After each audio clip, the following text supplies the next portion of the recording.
used his vision advantage to find some opportune kills. Oh, that's a great point, yeah. Almost encouraging them to have to respond in the way where Night Stalker would be strong. Exactly. It's, you know, hey, which, you know, are you going to let us split push all day, or are you going to try and combat us? TNC starts off right away saying, you know what, Night Stalker was a pain in the ass last game, insta-Bat Rider, and oh, I love a Faceless Void in any game. This is a good combo to start with, as we've been talking about before. Void really lacks damage in the chrono, and A can really help him with that throughout the whole map. LFY picking up some combinations. I think that Night Stalker Furion is something that we need to look out from them in the future, and now Void A being an alternate opener for them. Void is a hero that actually lanes pretty decently against Bat Rider compared to most. He's got the leap to get away, and also you can use time dilation if you skill it early enough in lane to stop Bat Rider from stacking the sticky napalms on top of you. Also a good Lincoln's carrier. We see Naga openers a lot. I think we've seen 3 Nagas in the first phase, but however, it hasn't been versus Faceless Void. And I think this is really where the hero does shine, is counter-initiating against the Chronosphere. I think we've seen it once, and yeah, it was super good that game, so I can really see it work this game as well. He just needs to stay behind and make sure that he can get the sleep off whenever Void uses his ultimate. And Faceless Void we've seen run in the 1 position, in the hard carry position for several teams. Do you think that this is more of how he's balanced around, or do you think that he's still a perfectly capable offlaner in the current meta? We saw Empire Resolution played. I think that Void can be one of the hardest carries in the game in the late game due to his bash mechanics and his large agility gain. But he's a very versatile hero, which makes him a great first pick in the first phase. So I think you just have to wait and see where the game goes and decide whether or not you really want to put Void in that 1 position. I think it fits Resolution's style more as a player for him to play that as a 1. He generally plays these incredibly hard carries, more so than other 1 position players. Yeah. In terms of the bans, we see increasingly the same consistent set of 5 heroes, just never to be seen upon the main stage. Nyx Assassin, Lich, Night Stalker, Earthshaker, and Bat Rider very frequently banned. We will see Bat Rider this game. Phantom Lancer also chucked out by LFY. Yeah, TNC really, we saw at the end of that last game, LFY was focusing on bursting down the Naga before that sleep came out. So banning out the Shaker is going to prevent him from being bursted. You know, protecting your Naga so that way you can always get off to sleep and set you guys up for the fight is what they will want. And this draft from LFY, I don't really think it has a good potential to end the game in 15 or 20. So TNC, I don't think have to worry about some super heavy push like they did have to last game with the Furion opener. TNC can go for something a little bit slower. I think something like Tinker that Cuckoo has played is pretty good versus this type of lineup. You want a Blink hero that can get out, and a lot of his counters are already taken out the pool. Night Stalker, TNC has played Tinker this tournament, right? Yeah. It's one of the heroes they do like. I like the idea of them focusing more on the split push style and having vision from the Naga illusions spread out throughout the map, have some Firefly vision as well to keep track of this Void. Being able to find Void and either stay away from him or be prepared for that Chronosphere coming in, you know, having your Naga in the opportune position to sleep after that Chronosphere is going to be a huge key for them. Yeah. And of course, for anyone listening at home, Furion is an alternative name for Nature's Prophet. Those are the same heroes. Yeah, sorry, we got some Dota 1 Oh yeah, here. so yeah, same way that Wisp is another name for Io, and of course when I first started playing Nature's Prophet, people were saying, "Who's this idiot Fur?" And I was like, "Well, that's not my name, so I'm totally in the clear. I don't know who the idiot Fur is, but probably a tough guy to have on the team." Got the counter to Bat here now. Kunkka with his X mark. Yes. Your teammate gets lassoed, you X your teammate and slurp him right back out of that lasso. What's the range on X marks the spot and Naga sleep? Can you, is it like? Naga's 1,000, 1,400, 1,800 on the radius. Kunkka, I'm not exactly sure. If you get an Aether Lens on Kunkka, can you X people while they're TPing from sleep? I think Very so. likely. Yeah. Even without, maybe? Yeah, even without, I think you can. At least at level 1. Oracle is a hero that TNC has been picking a lot, and most of the times they've been picking it with Sven, so it's not like other teams who usually picks it as a counter to Bat Rider or the Beastmaster ultimate. They pick it with a carry that's a melee carry that really wants to run around and hit people, so they like using the ultimate more in a way to make sure that their carry can hit people. There's that Furion again. I'm not so sure if I like Sven here though, because they have Void. It's okay, I guess, to burst him down, but Oracle pick is weird for me. Generally, we see Oracle, he matches up pretty well. We've seen Alchemist, even like Huskar back in the day, and there's an Ancient Apparition in the first two. And of course, Oracle can make his teammates magic immune, so they don't have to deal with that Ancient Apparition blast, but they also can't heal during that. I think a lot of teams like it versus the Kunkka as a X. Oh, it's really great against Kunkka. It's great against that initiation. You make your teammate totally immune to whatever's happening to him. But not so great perhaps versus the other ones. Nature's Prophet not picked very often versus Bat Rider. I think Nature's Prophet struggles to get a lot of farm when there's a Bat in the game. Just because the Bat Rider can pounce in and lasso him back when he's attempting to split push. Yes. It was pretty terrifying back when Flame Break also canceled TPs. It's still a problem. Also, once you finally get a hold of that Furion, he doesn't really have a lot of great tools to escape. He's a very immobile hero. So if the Bat Rider gets on top of him with the Firefly, he's most likely going to go down. And, you know, I was wondering if you could speak a little bit to how to think of Oracle, because he's one of those heroes where you read the abilities, sure, and it's hard to even know how the hell he operates, let alone what his function is in the team. He's a very defensive support. He's there to stand behind his teammates and make sure just protect everybody, whether it's through his ultimate or through his magic community spell, which I have no idea what the name is.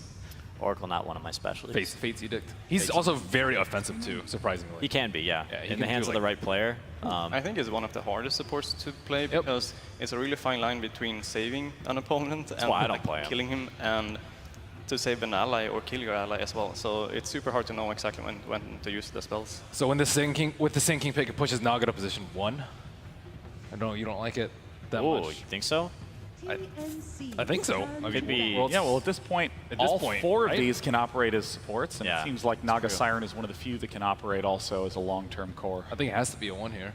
Naga Core. I do like Naga Core against. I like Naga Core against Void, but I'm just concerned that I generally like the support Naga because he's focused on one thing, which is casting sleep during that Chronosphere and protecting his teammates. Oftentimes, when you're playing a core Naga, you want to be in there fighting, so he's very susceptible to actually being in that Chronosphere. Yeah. Himself. I think also it leaves him vulnerable to getting pushed down early. Even though they have a Faceless Void, they can easily push it to, I don't know, just push with it with an early Vlad's, a change up of a build that we've commonly seen. It's not really the best here with Oracle as well. I would say, like, it's not. Yeah, it that you will ult in the Naga and then he will like run in and just. Yeah, it's not that it's bad. There's just not a lot of synergy. Yeah. Sand King, however, picked again for TNC. This is a hero that they matched up last game versus Nature's Prophet, and Sam H had a really great early game and had a huge impact throughout the entire game. We probably won't see an aggro tire this game though with Naga and Oracle, I guess. They could though against the Void. Yeah, Naga's a pretty solid aggro tri-laner actually. For sure. And at this point, we also see the Huskar and Alchemist banned out. Huskar, traditional. Wow. Oh, yes. Here it comes. Oh my goodness, Broodmother. Whoa. So this has got to be Naga Siren in the safe lane and Broodmother in the mid lane. So there's going to be just a lot of pushing from TNC to give space to Naga until Naga can come online. Yeah, we'll probably aggro try, as we spoke a little bit about with Naga against the Void, because they again have the Sand King against the Nature's Prophet, which really worked well the last game. So is it going to be support Bat or support? That's true. Oracle Sand King, I think. Oracle Sand King Okay, supports so then maybe Naga mid perhaps. Well, they have to come up with a superhero really quickly that can deal with Broodmother. The old counter was Bristleback. Axe. Sounds like a superhero. Tidehunter. Well, we've seen Broodmother played in mid lane from Matumba Man previously in the tournament and just stomped almost every matchup. I like Tidehunter, man. I'm not a big fan of Tidehunter at all, but it could work. All right, Bristleback it is. Bristleback. He lanes really well. I guess the Brood can go offlane as well, yeah, because the Void is very bad against him. Cookie is taking it though, so it's gonna be mid, right? Yeah. Wow, and super mid on Bristleback. An interesting lineup.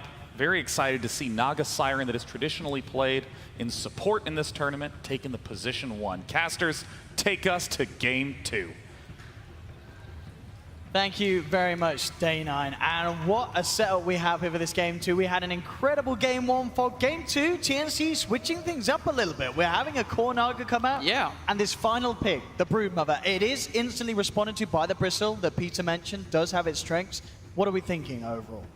I was just confused when I'm watching TNC draft just because how many curveballs they're throwing in, but they did address a lot of the aspects here. The Oracle pick versus the Kunkka is amazing. Probably one of the best. You counteract literally everything that comes out there. They get the Sanking matchup versus the Nature's Prophet as well, and then they get their Broodmother pick. But now it's Broodmother versus Bristle. It's a bit different. I'm not too crazy about TNC's draft overall. Okay. I think they're going to struggle a lot to really take any fights versus LFY. And I've seen Inflame on this Nature's Prophet over and over again, what he can actually do, how much he can dismantle lanes. So I'm personally liking what LFY's got and how much they can actually team fight with, and the fact that they actually have like physical damage to force it. Only physical damage from TNC at all, really, is the Broodmother to push those buildings.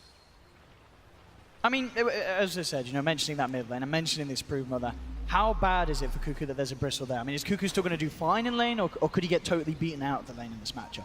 It's a hard lane. It's a really good matchup for Bristleback. You always farm. They both kind of trade farm versus each other, but you have to watch your position of the quills. And Broodmother, ideally, you want to be able to have kill potential on the enemy mid laner, and you just don't versus a Bristle, unless you have like some rotations coming. Well, we'll see how TNC react to this, whether they want to send in an extra bit of help towards that mid lane, or if they do sort of go for the lane swap. But I feel like the lane swap's very unlikely, really, with Cuckoo already on that Brood, already heading towards the mid. So also for the panel, because they were talking about this interaction between Kunkka and Sleep. The Sleep goes from 1,000 to 1,200 to 1,400, I believe it is, when I was looking at it before. And the X is only 1,000. So if you get an Aether Lens, you can actually X through 2 levels of it. But it's very much on the edge as borderline well. on the edge of the level 2 one. So it can happen, but that's about it. Let's see what we have going on here. See if we have any sort of early smokes and rotations during this rune spawning, but it doesn't look like that's going to be the case. It's both sides seemingly securing their own. It is, by the looks of it, going to be that laning that Ake sort of mentioned on the panel, the aggressive tri-lane from TNC. They've sent Raven down towards the bottom lane. And they're putting the Bat mid versus the Bristle and putting Nature's Prophet, or the Broodmother versus the Nature's Prophet. So that's a little bit better overall. Brood will at least have a very good matchup here, and I don't think that LFY is going to expect this one coming out. They see them that mid, and now they see the Bat. Okay, they made the move. We'll see how LFY do respond. Bristle can do fine in this too, though. You just get a magic stick brought out, and you can farm perfectly fine. Both of them probably will do exactly that, bring out wands, and we'll have some trade farm. Super just has to watch how many sticky stacks early on until he gets a couple points in that Bristle back, so he doesn't have to worry about the dive. Yeah, so all in all, with this switch around towards the mid and the top and having this aggro try, it certainly feels like this is TNC getting the lanes that they want coming into this matchup. Yeah, I'd say TNC win the lanes a little bit here, just because that, aggro. And Kunkka, AA, not really the best heroes in a try versus try, unless they can find people on the sides. Once they get some levels, sure, they're super strong, but they need that for certain. Once they have the Chilling Touch, once they have Cold Feet combo with X, then they have high kill threat. So if TNC can punish the first 2 waves, it's perfect, but once it gets, first 2 levels, it's perfect, but afterwards, they have to be super careful of their positioning versus this Kunkka and AA. Lots of damage coming out from the AA Chilling Touch. Yeah, and a stray torrent setting up for the Cold Feet to kick in could certainly result in a kill. Let's try there onto Arfu. Well, to set up with the root and the hole coming through from 1437. Exactly what they bring need to this do. man down really low. Arfu tried to throw the torrent to block it, but Raven jukes it out, going in for the kill. Oh, they get the first blood on Monet. Yeah, he gets it first. That's what they need to do, though. TNC needs to try to make that blow happen right at level 1, but that must have been fractions of a second that Monet got that in time. But he did, indeed, that extra 100 or so bonus down to the first blood. Very much welcomed here on this safe lane for LFY. Yeah. And I don't know, I'm pretty in fear of TNC keeping that tri-lane down there now, to be quite honest with you. If they expended a lot of their resources, they used a lot of regen, they used a lot of their mana as well, and they're playing into a first blood, a Void who just got first blood. So he gets that surge of gold, he's able to pick up his wand, or pick up his stick, and he already has 6 stick charges. It's going to be very hard to threaten this Void. They can kill the supports, but actually testing the Void's farm is very difficult for them. Looking at the other lanes as well, we have a slight edge in the mid lane here for Samage. But I guess it's about a 5-6, it's about a wave or such ahead of the Bristleback. So making use of this slightly favoured advantage, but as you say, the wand is out onto Super, has 10 stick charges. Very unlikely for this Bristle to die in this matchup, just to be kept a little behind when it comes to CS. And on the top lane as well, Inflame, slight edge for him as well. We saw them fighting around with sentries down and such, but the quicker D ward was out from Cuckoo.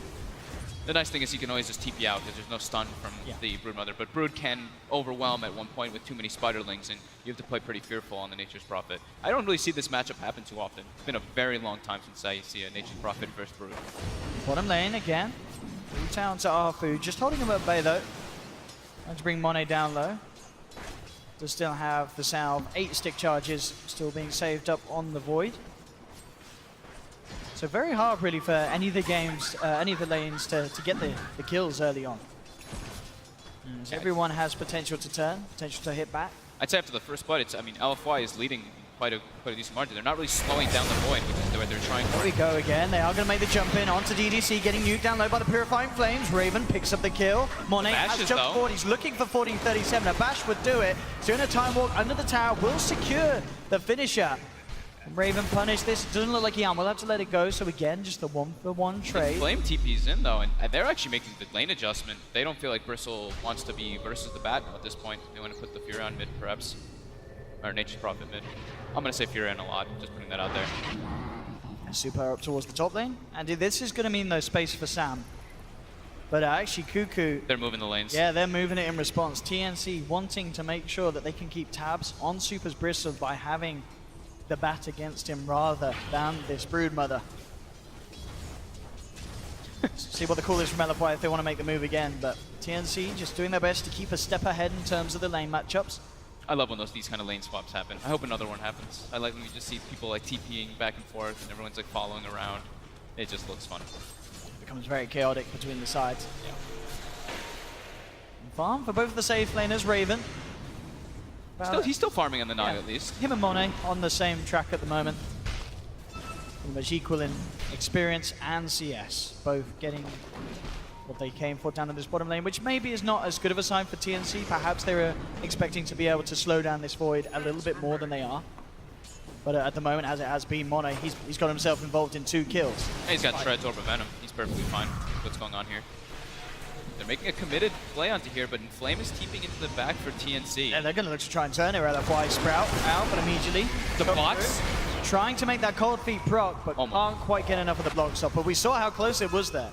If they are able to achieve that sort of a play. And how much damage comes out. Like as soon as Inflame TPs, you see DDC throws the Chilling Touch on him for that bonus damage. But now it's 5 minutes in. If Inflame wants to, he can try to siege a bit with this Catapult Wave, but he doesn't want to split the 4-way experience. Wants to be efficient with his resources. And they move Cuckoo down here as well. You know, wherever the pressure is, they try and get the Broodmother in that lane to sort of slow it down. They might be able to get Super here mid. He's pretty far out, and they have Lasso on Sam H. Yeah, they've certainly got their reposition. He's already got 2 stacks upon him. There's the drag back. At the same time, Cuckoo actually gets a solo kill by the looks of it down on the Kunkka as well. Gets the action done, so kill in the mid lane, a freebie for Cuckoo down bottom. I'm not quite sure how he got away with that, with it, but still with the AA and the Void in the neighborhood, but must have just overwhelmed him with the spiders, as you talked about. They don't really have good ways to deal with the Brood besides the Bristle still at this point. Early levels, these Spiderlings, AA and Kunkka are super susceptible to dying to them just if they step out of position. And now he's level 6, so the spiders are starting to add up, and the damage is pretty absurd versus these low armor heroes like the AA. Sam H just on the search to see if there's any sort of stacks being created for LFY. He'll get his eyes onto DDC though. In fact, with the Raven Naga being in the neighborhood, they could go for this one. Money's going to try and come in to slow them down. The Torrent will connect. With the Nature's Prophet ult. And that's going to bring him down. The Nature's Wrath doing huge amounts. DDC actually ends up surviving as he gets himself away. They'll try and trap Raven with the Sprout, but he cuts himself out. So nice turnaround there from LFY. And again, Cuckoo says, you want to go to that lane, I'll come to that lane as well. This spooky spider trying to do his best to instill himself in the nightmares of LFY. Perfect by Inflame though, like that's why we see him decide not to go for that tower pressure, right? He goes to the jungle so he can make sure he gets that level 6 at a very early time to get involved with that Wrath of Nature. Because the damage on it early on, it's very unexpected. People always forget about that Nature's Prophet ultimate bouncing around right around that 7-minute or 6-minute period. Tims, they've pretty much parked him now toward that top lane for the time being to farm, while everybody else is kind of making the moves around the map. Apu wants to punish though. The Dust is online with the sentries, gets the Torrent connection too. Does still have the Burrow Strike. As long as he can save it until after the X-Mark bring back, he may have a chance here. Holds onto it, there he goes. He's TPing out. And he should make it. No way without the Torrent and the X-Mark to hold him back. So nice little play there to get Tim's out of it. But they force him completely out of the lane, and that lead gives Inflame a completely free one. And yeah, Sankey's not farming during that. And Cuckoo's moving again. I mean, he made the move all the way towards the mid lane. Now he's back down towards the bottom. He's going to look to put some pressure on Monet. Has still got a fair amount of spiders. It's scary. Like, honestly, Cuckoo's making a lot of moves around. He can get a kill and stuff, but his net worth is starting to suffer because of how much he has to move around. It's only 2,800 net worth. Of course, it's the same as the Nature's Prophet, but this was the last pick Brood. You know, this is supposed to be like last pick Brood. This is the game winner, and it's not really having that effect so far in the laning phase. Top lane. Tim's back towards farming up that blink. We are going to see the setup there by the Torrent. They've got Wrath of Nature this time, and they know the TP is still on cooldown for Still Tim's. a tricky one to catch. Yeah. Arfu, he did have the X mark, but of course wouldn't have had the secondary Torrent to combo it with. Scary to dive. Diving under towers, their damage isn't really that great, so they got to just wait it out. Find a better opportunity for that one. But yeah, LFY, going out of the laning phase, their team fight is way stronger than TNC. TNC wants to split up the map and get pickoffs and have the Broodmother kind of dominate the lane while the rest of them fight elsewhere and use the Naga Sleep to avoid those fights. But it's very hard for them to avoid fights with the momentum that LFY will be gaining once they've got the Vanguard on the Bristle to force buildings. Sam H just seeing what he can do here, has found himself a double stack. Oh, convenient. Problems. Clear it up. I mean, this is going to put him very close to that Blink Dagger. 1600 at the moment. It's going to get them large camp as well by the looks of it. The Dream Creeps, the Ancient Prowlers, are so amazing for Batrider and like Shadow Fiend, like these heroes that farm with magic damage. And getting an Arcane Rune, he's going to have Firefly up again in no time to be able to continue that. And like you said, yeah, Blink going to be at a very good time. So they can maybe play around that one and try to get some pickoffs onto the Nature's Prophet or the Void. The Bristle's starting to get pretty tanky though. Arfu up top, looking to set up, does get the X mark into the Torrent, onto Tim's. He will go for the Sandstorm, but the dust is out. Presence of Inflame and DDC. And more than enough damage there with the Chilling Touch to claim Tim's life. Monet just wants to have no business with a Broodmother.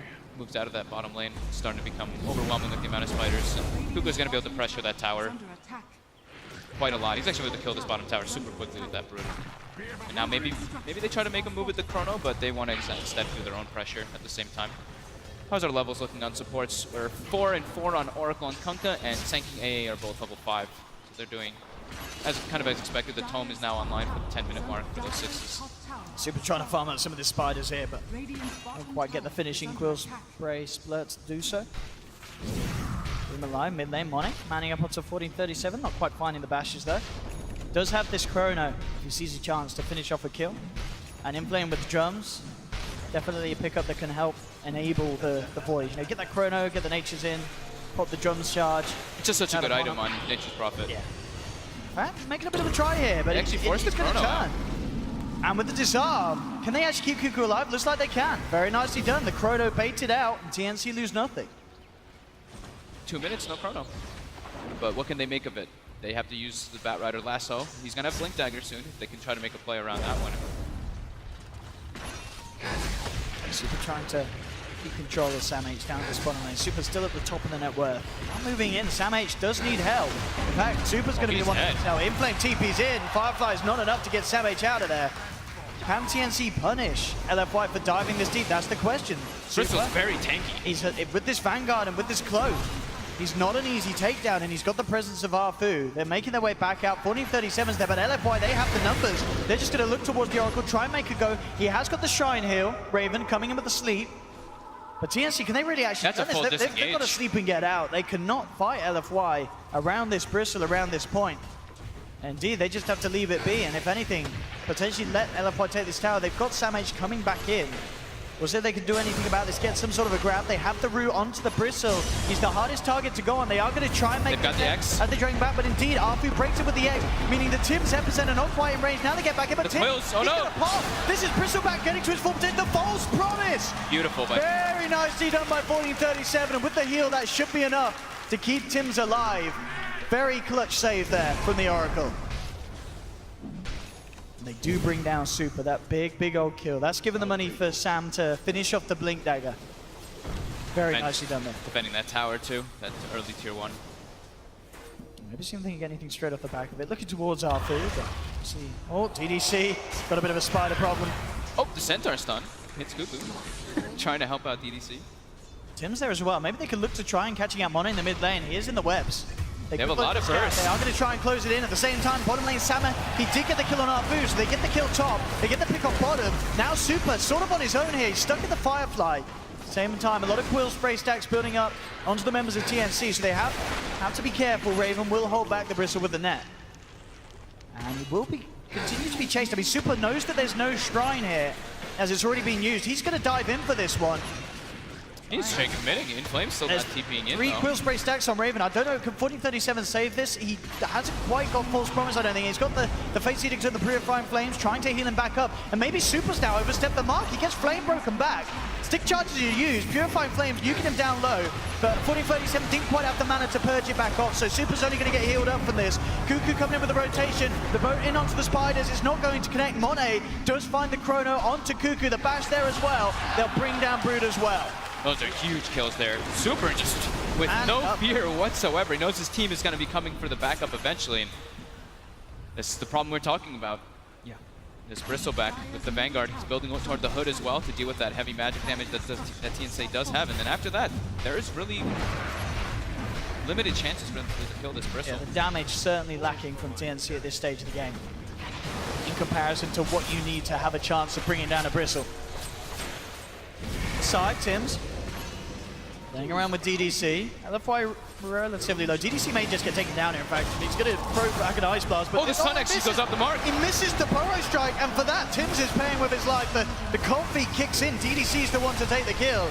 And they want to keep going. They're looking for the blind torrent, won't quite get it. Jump forward for Samich with the lasso into the Purifying Flames. They get Arfu in return. But now, Super, he's got a hood complete.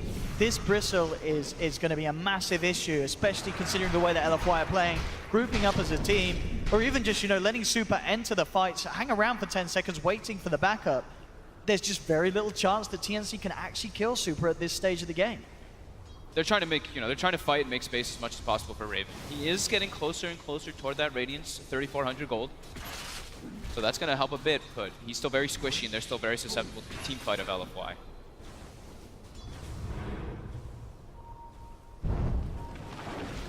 Seen the build as well from Cuckoo this game is the he's going phase straight into the Solar Crest, right?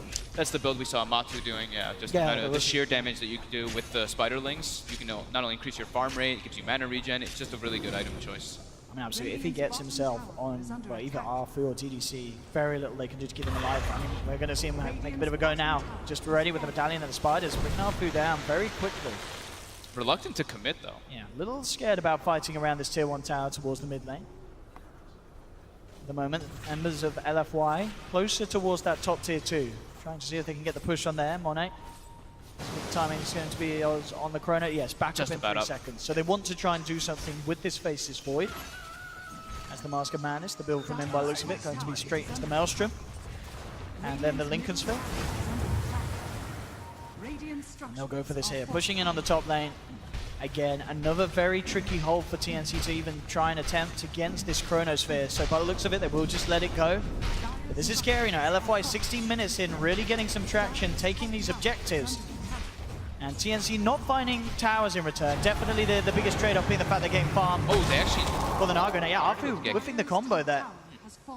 Looks like he went for the blind torrent boat. Didn't quite have the X-Mark backup to make the play in terms of control. But yeah, this is the thing. TNC all in all, the trade is that they are getting this farm on Raven. He has got that relic. He's halfway through the recipe gold. They're going to make an attempt on Super, but I don't know if they get away with this. They're going in with the they cannot kill this man. Backup is there now in the form of Arthur in Flame, and they're just going to look to turn. The dust is out onto Tims. He's sprouted up. Can't get himself out of this one. He's got the Burrow Strike. Super continue to move forward. A couple of Quill Sprays will do it. No, just the one actually. Super bursts him down. That's their lasso and their epicenter committal to. That's their big team fight / pickoff heroes, and they barely even drop him below half-life. Definitely a mistake for TNC to try and make that play. They can't afford to do that, especially that close to a tier 2 tower. And making these mistakes is super crucial. Like these mistakes is what costs you the game. Where Nature's Prophet's able to claim a tier 2, the Void is just farming in all the meanwhile. They need to get kills in with those type of double ult committals. Super now, looking for Sam H, actually forces him just to TP out bottom. Cuckoo again, comes onto Monet. You see the itemization coming out from LFY. Monet just goes for them, jumps in. Absolutely no messing around, and with the Ice Blast coming through as well as the big old shark, there's no hope for Cuckoo. And TNC may be losing their cool a little bit here as LFY are getting some very easy pickoffs. Still only a slight lead for them, but still LFY is looking really strong with their 5-man. There is that Radiance though. So it's all about how much TNC can rely on the core Naga Siren to pull them through this game. Bottom lane looks like they're going for Sam H here. With the Wrath of Nature, the X-Play coming out, Sam H deep trouble here. Again, this combo from Arfu. And it's going to lead into a tower as well. Maybe even more with Inflame in the neighborhood. Yeah, maybe they go for 2 here. They could. There is a sleep that is still up though, so maybe they're a little bit afraid of that because they don't have Chrono. But they want to at least threaten a bit for some reaction. Link Dagger now picked up by Tims, so they do have that extra potential to jump in and maybe even jump around Super, get to the back lines. As Super at the moment is not the target you want to be going on. Well, look how far back they are. They're already prepared. The Illusion is kind of scouting out the AA, so they're trying to commit here for it. Maybe they can force all the TPs and try to isolate Super, but no, it's getting too far away at this point now. So yeah, look how the 3 cores on the side of LFY, they're all itemizing toward being these late game kind of carry heroes. We see Nature's Prophet went for the Shadow Blade, going for the Orchid. We see the Void, we already mentioned that one. Mask of Madness into Linken's Maelstrom. He's the 1 Void, of course. And then we see Super. Got the Radiance queued up. That's going to be the big one to kind of match. Top lane, they do manage to find one and they have the Epicenter on the lasso, but he's still going to get the chance to try walk out. That's twice now the lasso on Epicenter. It's not enough to take down TNC's cores. It really isn't. Or Elf-wise, yeah. It's going to be spotted out. They've got the X-Mark trap back. Actually, Doesn't miss. It doesn't hit again. The timing there. Not quite there with the combo this time around, Arfu, and that is going to mean that Cuckoo gets away with his life intact. Did have 1437 in the neighborhood, so maybe even if they got the trap, he would have been there with a false promise save, but still. Rare mistakes coming out from both Afu and from Tims this game. How's Super doing towards his relic? Very close. Very close. Very close to having that done on this Bristle as well. 3k gold lead now going their way. Definitely still with the edge of this game, and definitely still the issue being that we're seeing Super and Monet being attempted upon with these ganks, these takedowns, but unable to get caught. That's pre-Lincoln's. Can't quite do it. That's pre-Lincoln's Void, and they can't even bring him down. When he's got Lincoln's, I don't see how they actually get him unless they've got like 3 or 4 hero committal. Really is the problem here for TNC. They need time, they need space for Raven. LFY seems very content with this pace of the game too. They're not trying to like force too much action. Even when Chrono is up, they're not really trying to force anything to happen. They're just like, let it come to us. Let the kills naturally happen when TNC tries to go on the aggressive. Look where Monet's just been perched up. I think he's been up here for the last like 4 minutes just farming these creep waves and this enemy jungle. I mean, yeah, this is crazy farm for him. 21 minutes, he nearly has that Lincoln's on top of the Mask of Madness. And as you said, with that as well, how do TNC even think about bringing down this Void? They spot. They look like they know where Cuckoo is. They actually get the dust on him too. And the Blind Torrent. Blind Torrent does connect this time round. The poke flying in with the X-Mark bring back. There's no escape for the Spider. LFY. Apu's just warming up. Plays like that. Definitely impressing. Top lane TNC. They are going to try for this. I mean, do they get away with it? I feel it's going to be hard. He drops the Chrono. It actually gets the bat. It does indeed. It stops the Bat Rider on the very tip of it. And I mean, it's enough to hold the back. But Monet turns. He time walked in aggressively there. The Conquer Torrent actually. Oh, they actually get the courier from as Flame well. again, just like last game. So they actually, a cool thing that LFY did is, you know, they're playing versus a Broodmother, so they actually defensively warded their high ground. I didn't really notice that one too. I mean, look at this. Monet is just forcing this 3-man gank that came in for him all the way back to their base. No fear. Even without Chrono, just time walking towards them, terrifying TNC. Radiant's top tower is under attack. Radiance pretty much there for Super. 300 gold and he has it. A lot of catching up that TNC needs to do. Raven nearly has the bots, but... How do they kill this Bristle? How do they kill the Void? Both these two guys are super durable now and they have the exact things that they need to deal with TNC's aggression. And with that Radiance, that's going to be their timing. Maybe they can just go into the Roche Pit with that from LFY. With the Chronosphere once it's back up. TNC are trying to make a move again towards this mid lane. Inflame has a double damage as well. Just a few seconds left on it though. Doesn't look like he will get the chance to make use of it. TNC not quite jumping in. And Inflame up top. Wow, sees Raven. Raven looks to get himself out of the tree line. Samage with the instant TP and the sleep coming They are out. going to look to try and punish Inflame. Do they have reveal though? He's got a Shadow Blade. I don't think they have reveal. He's gone. Oh dear, oh dear. LFY. But they seem to kind of know he's here. Okay, good. Gets the TP out. Bit scary, but This not having Dust, not having either of those heroes with the reveal picked up there. not Definitely feeling toss like it. the TNC that we saw in game 1. No, definitely not. And Maybe- he's had the maybe- Shadow Blade for quite a long Yeah. time, so. Maybe it's the draft, maybe it's just the flow of the game. I mean, LFY themselves, this decision to have Super on the Bristle has definitely worked out massively. Monet up top. They know Raven's got no Seeing sleep if we top can get too. this Crowd there with the Sprout cut down. That should buy time for Monet to close the gap, and indeed Gets it. drops the Chrono. Ice Blast coming in. They do have a false promise. Do they have the heal to offset it though? He's still going to have that debuff on him, so he can't quite heal all the way up. We'll see if he pops. I think he may be safe, yeah, with a Fate's Edict blocking the magic damage. Raven will be kept alive.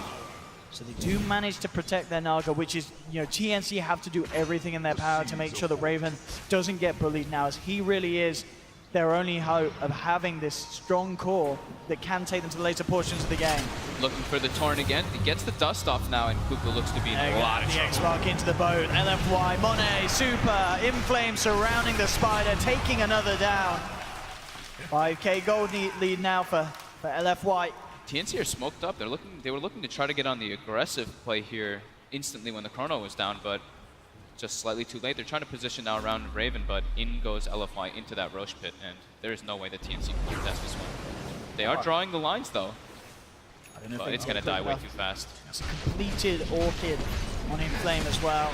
And indeed, the Roshan's going to be gone. LFY claim the Aegis into the hands of Super. I mean, we've already seen how they struggle to kill him once. Killing him twice, definitely an impossible affair that TNC are going to be forced to try and tackle somehow once LFY start pushing down the lanes.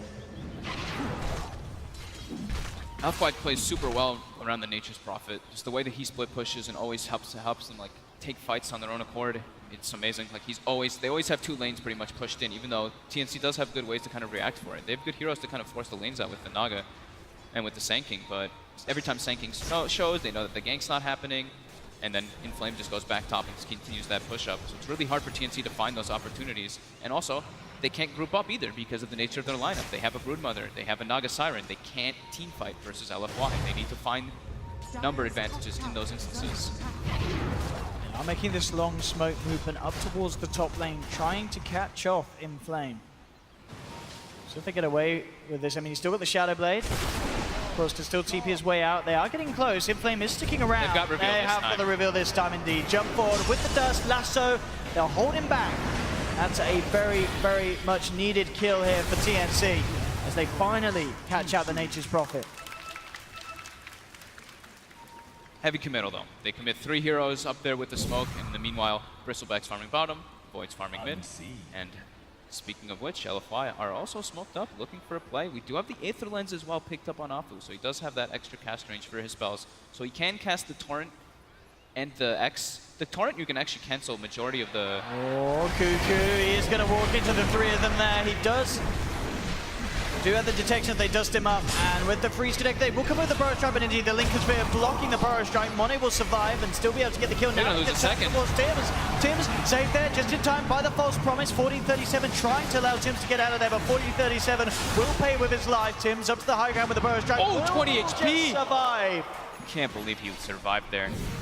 1437 making some very big plays. They do still have Chrono on Monet though. This is LFY killing 2, forcing these ultimates out, and still having potential to move in for more. Straight down to the bottom lane, they'll claim the tier 2. He held the Chrono, that's the important thing, the whole time. Monet did have it. Still got it. So if they find a chance to use it, I mean, still not too many reasons for LFY to hold back too much with this sort of pace that they're setting.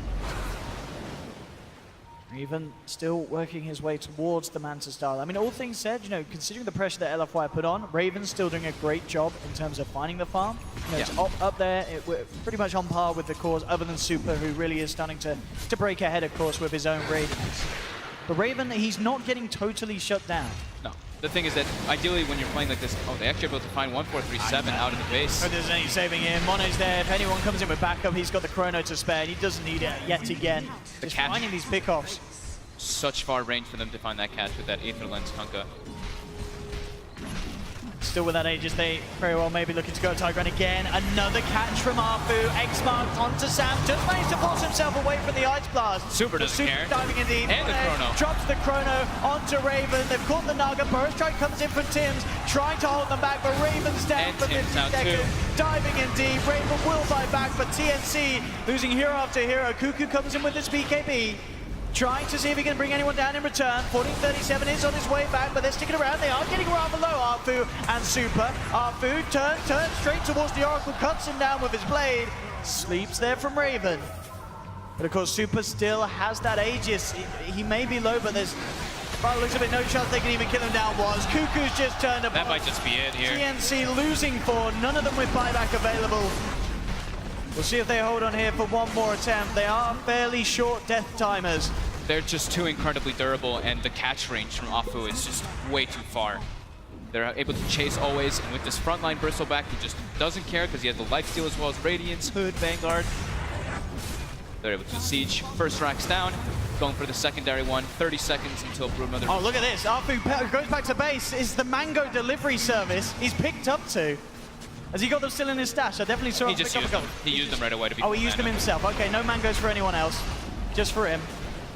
But yeah, keeping himself topped up immediately, making sure they can stick around to finish the game. Ice Blast looking to connect onto Raven. False Promise a little early, but just to make sure they can save it. Tims jumps in with the FE. They do have the control of the ball. They bring Monet down. Yeah, Monet. That's a big kill, but Tims will pay with his life. Cuckoo's now back up. Samage trying to find DDC, but DDC has the Hood.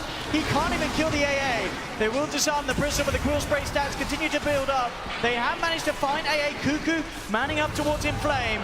Doesn't quite get him as Inflame goes for the BKB TP out, turning his attention now towards Arfu. With the Solar Crest, they do have enough damage to find the Kunkka. So TNC do get kills, but again, it's costing them so much. They lose 3 heroes themselves. They keep the bottom melee racks alive. Naga dieback. Yep. But they do keep them, at least they keep the melee racks alive, but they're still in the game, but only just. And it really is, you know, LFY definitely with a sensation that they have to just rinse and repeat that push once more and go for it. Yeah, TNC are in the game, but by most means are quite out of it. They can try to still keep on taking the fights, try to push these 2 side lanes out, but that five man, when LFY groups up and starts that ball up, it's just no way for TNC to really respond when all their ultimates are up. Monet now, Chronosphere is going to be up when he's alive. And that was everything. That was like the perfect scenario for TNC to get that jump. It's like Monet was like a little bit low on life, they break the Lincolns, and then they get the lasso epicenter, perfect follow-up with Cuckoo in the back lines. So it's like perfect case scenarios. Now they're able to claim, LFY able to claim some shrines, reset themselves, continue that aggression. Oh, and Cuckoo is being hunted. Do they have the catch to get him? Dust is out upon him. He does have the BKB, will pop it straight away. No messing. Knows that he can't afford to be caught out outside the base as he'll head his way back up to the high ground. Same time up top, they've actually found Inflame, but he's immediately BKBs, TP's out. And that was the lasso committal. Now Samage could be in trouble. They look for the blind torrent. Samage will be able to force himself back to safety, and with the blink just out of range of the Shiva's guard, will get himself back home. Obviously keeping everyone alive. Yeah, they're quite definitely ready to go down mid. They themselves with all the ultimates that they require. Chronosphere, Ice Blast, Nature's Wrath. You see Tims and Raven are just desperate to push out those side lanes as far as possible. Super is just forcing them back to the base. Raven going for the TP back to join the rest of them. Arfu is sort of spotted out here by Cuckoo on the side of it, but he's got to be careful. BKB not quite ready again for him. Has the spiders upon him, but LFY take the second melee racks down on this bottom lane. And they're jumping forward. Chrono at the ready. They'll look for the courier. They do get it. No, they don't. The courier's alive. Oh, the courier lives. Mono comes in with a chrono onto Cuckoo. Cuckoo is saved just in time by 1437 with a false promise.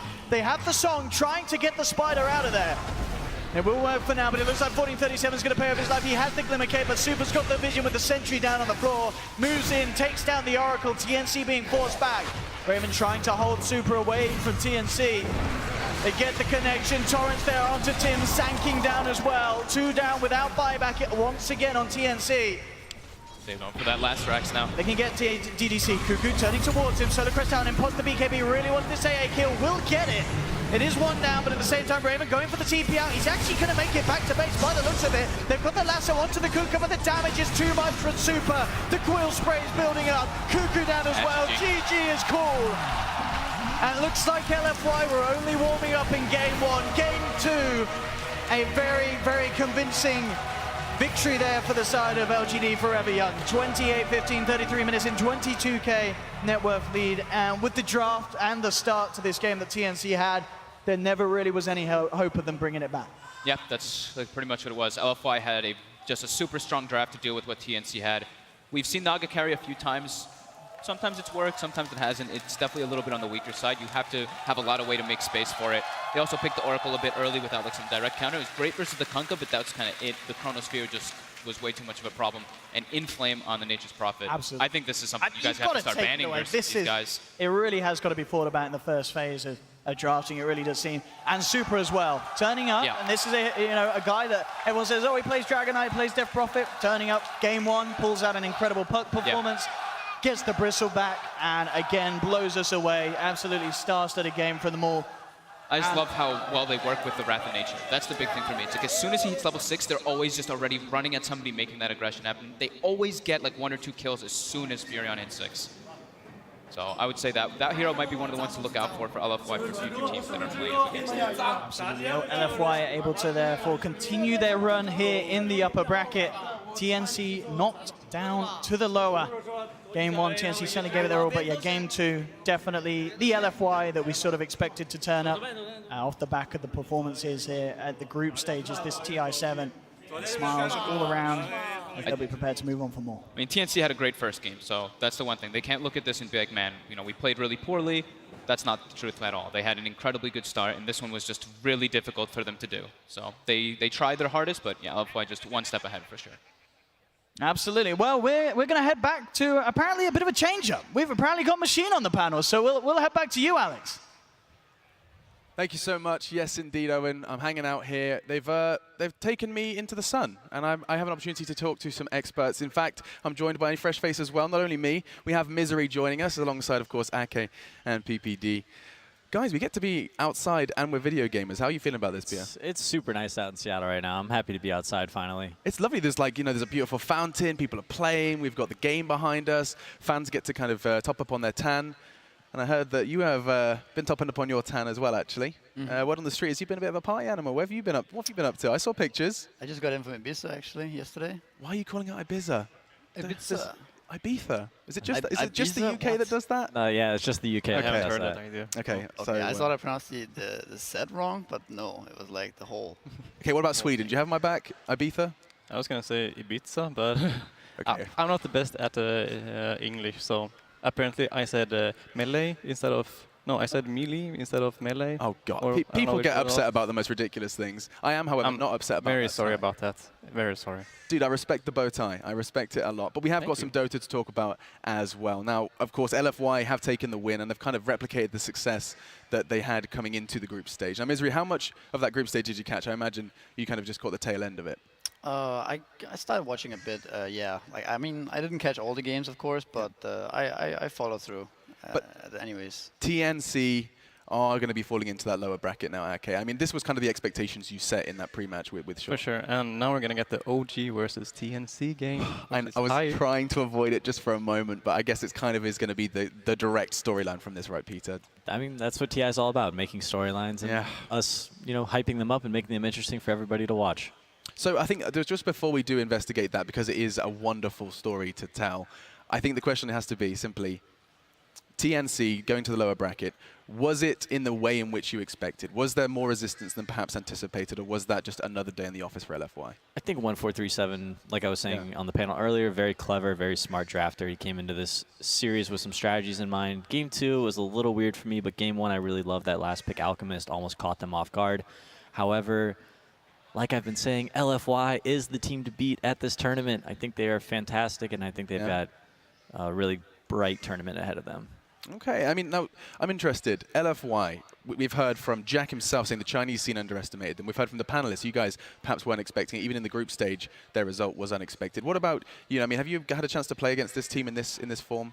I didn't play against LFY. I played against Newbie. Okay. quite recently, and I was surprised how patient they were. Like we were up all 3 games, quite by like 10k gold or something like that, and they just stuck in their base, and they just eventually smoked on us and killed us. Kind of like we saw yesterday when they beat EG. It was very similar, and I don't think you're used to playing against such a patient team. It does catch you off guard. Okay. Is that a word that you would use, okay, patient, to summarize LFY as well as newbie? I think that goes for most of the teams from China. They are very patient and very hard to play against because, as Mr. said, even though you're up like 10k or even 20k, you never know if you actually won the game. They can do something crazy, like go around in smoke or just, I don't know.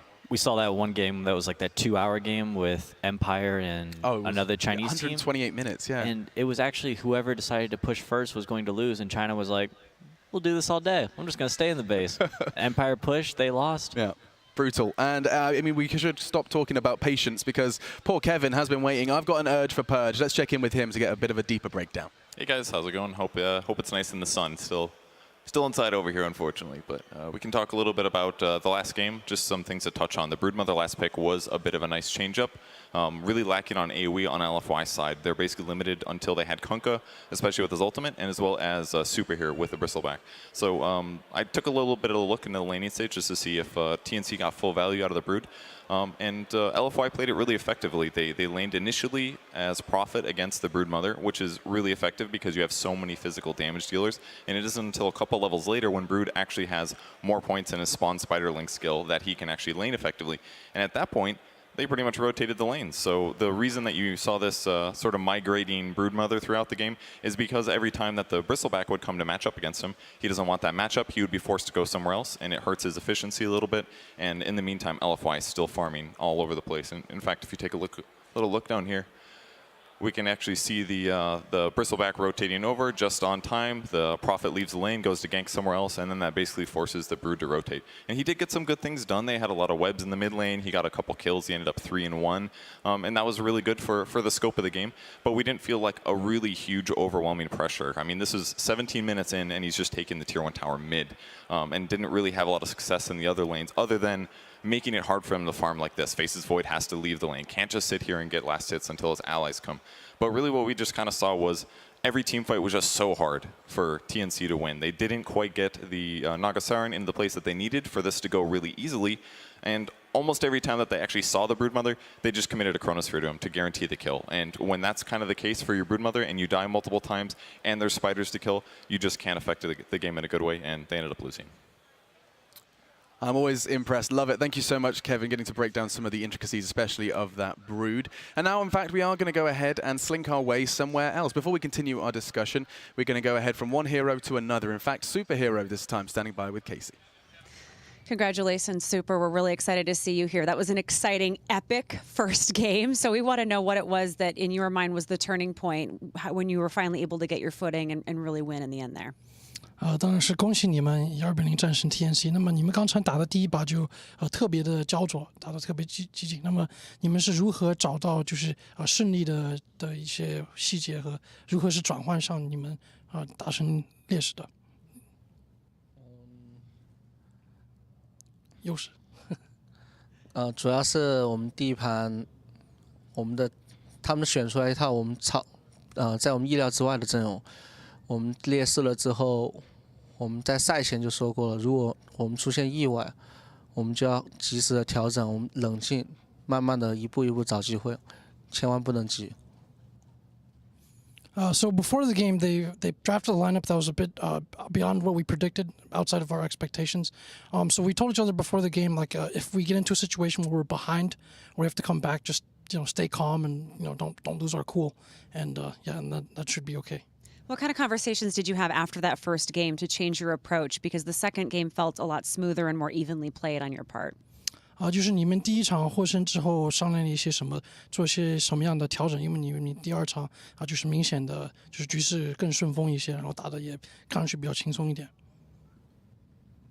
第二场我们打完以后，我们还是先优先想他们有没有会再出一些我们意料之外的阵容。如果他们选出来了以后，我们要更加小心的想想到他们意料之外的，他们的蜘蛛就被我们想到了，所以我们应对的更好。So after the first game, we said to ourselves, are they going to pull something else out from up their sleeves, something else that's unpredictable? And we actually, one of the things we accounted for was the Broodmother, which they ended up picking, and so we were prepared for it. You guys dominated in group stage, and some teams have told us that it can be extra difficult to come in with such high pressure and high expectations. How did you interpret coming into main stage, having done so well in the group stage? 那当然，你们小组赛的表现特别亮眼，也特别出色。于很多人来讲，就是进入主舞台时，要是小组赛打得那么好，就会有更多的压力，或者人家会更关注或针对你。那你小组赛的表现对你们有些什么样的一些启发，或者你们是怎么看的？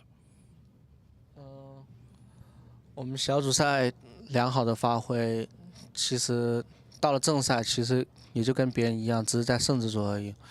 然后我们会不停地告诉自己，这个淘汰赛才是正式的舞台，才是正式的比赛开始。我们别因为小组赛太膨胀了，而且我们最后两天我们输了2场，也给了我们敲了一个警钟吧。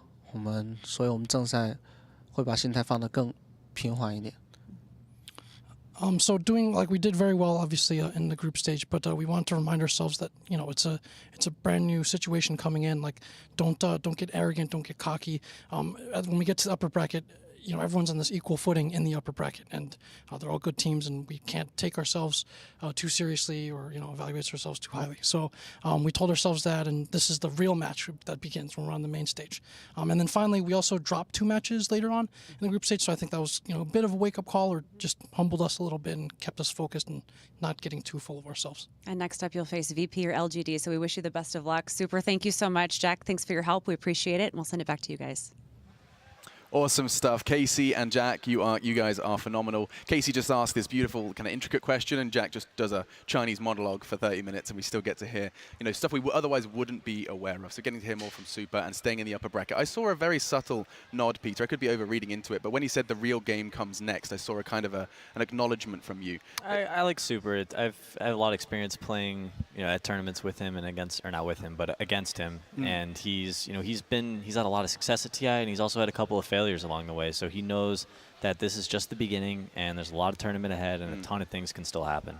Absolutely, and one thing that I want to happen actually, Ake, is just to hear your thoughts on the Brood, because we heard from Super that there was something they acknowledged, they were well aware of coming into the game, that was a possibility. Now for someone like me, or perhaps those at home that are unfamiliar, why has that thought crossed their mind? Why are they aware that that's a possibility? It's just a thing that people can try to pull out here to get an easy win in a way. Do we call it cheesy? Am I allowed to do that? It is a... Sorry, what did you say? I didn't say anything. Misery actually used to play Brood. He used to be an offlane player before he transitioned to support. Well, what makes a good Brood game? Why did it not work that game? I mean, I think Brood got changed a lot since I played it. Back then it was... I think the Broodlings were stronger. Like pretty much all his skills were significantly stronger than they are now. I think it's pretty hard to pull off a Broodmother these days. I think the only one that has been successful with it has been Liquid. Yep. Yeah. And they also run it with a lot of fast heroes everywhere, so there's pressure everywhere on the map, and that can easily rotate to the Broodmother and help him out. Whereas this game, it was kind of like 4 farmers, or like Brood, Naga farming. Brood Naga together, maybe just a little too slow. It doesn't really work out, I think. They had the Kunkka to catch him, and that is like a very long catch and a very easy setup to kill him, and that really makes the game hard for Brood. Yeah. We could see him die 3 or 4 times at the same spot, and it was always the Kunkka who caught him. Yeah, and they used the 9th pick of the draft on the just Broodmother. Before the Bristle, yeah. Yeah, and then last pick Bristleback, and we saw in the laning phase they just sent Bristleback to whoever Broodmother was, and you can swap lanes with Broodmother, but you really don't want to. You just kind of want to take over a lane, sit there, start expanding into the jungle, and then eventually when you're really farmed, you start moving around. So just to kind of put a final stamp of approval or close this case, as it were, okay, I'll leave the final thoughts with you on this series. As expected, TNC, we'll see more from them, right? Do you still think we can see that a bit more of progress in the lower bracket? I mean, they're up against OG, so I think Scary. it's... Ake is an OG fanboy. I am. Oh, he is? Their tournament's over for him. But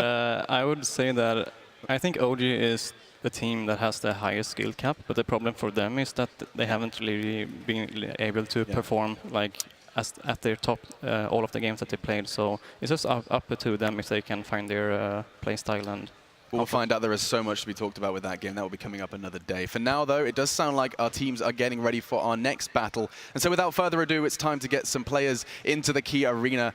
First of all, it will be LGD.